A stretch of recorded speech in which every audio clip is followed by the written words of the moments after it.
Okay, we're going to go ahead and seal the backsplash here. We're not going to enhance it, we're just going to seal it with the HSP.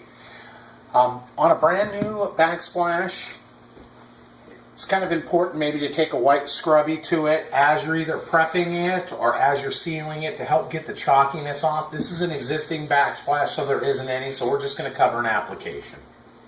A couple different methods. You can go from a cup, dip your brush in, start at the bottom, and work side to side, making sure to get it in the grout lines because they're the most porous. And just work yourself back and forth. But when you start at the bottom and work your way up, you're actually making sure you're covering instead of driving from the top down, which you can get less of a coverage than you can going up. So just keep kind of working your way up, or you can use the bottle and just draw a line of sealant across it and then just follow that with a brush. Okay, you're going to have situations like this all over the place. On this situation, we'll just go ahead and unplug the phone. And we don't remove these plates because sometimes the grout is grouted around, and when you take this plate off, you knock the grout out, then you have to repair it.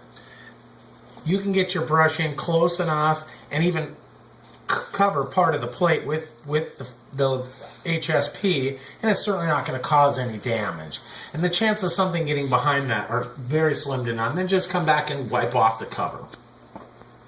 Now I know when we talk about the glass, we do the application from the top down.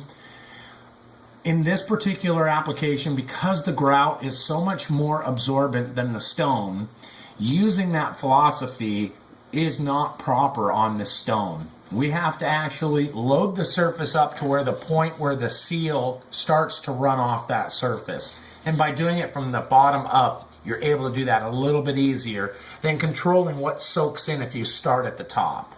So this is just a little more controlled application. Okay, we sealed the countertop first, and any of this product that gets on top of this seal is just going to remain on top. It has no ability to get through the Hydro Shield. So we always Hydro Shield first, then HSP second. Because this is an oil-based seal, it can contaminate the surface and interfere with the HSG's bonding ability. So we'll always do the HSG first, then come back with the HSP. Okay, we've got one good coat on here. We're going to continue to go down the backsplash. By the time we get down to the end, it'll be another 20 minutes. This should be soaked in enough to do a second coat. We always do 2 coats of the HSP. And then we'll come through, and whatever does not soak in, we'll buff off. Okay, now that we've got both coats on there, we're just going to go ahead and wipe off the residual. It should look fantastic. Now you want to tell your customer 24 hours before they introduce water to this surface. So behind the sink, it's very important that if they do get it wet, to wipe it down immediately. Now the granite seal, the HSG, that's a seal that sets immediately. That doesn't need the dry time. The penetrators do. We're going to talk about enhancing in another video.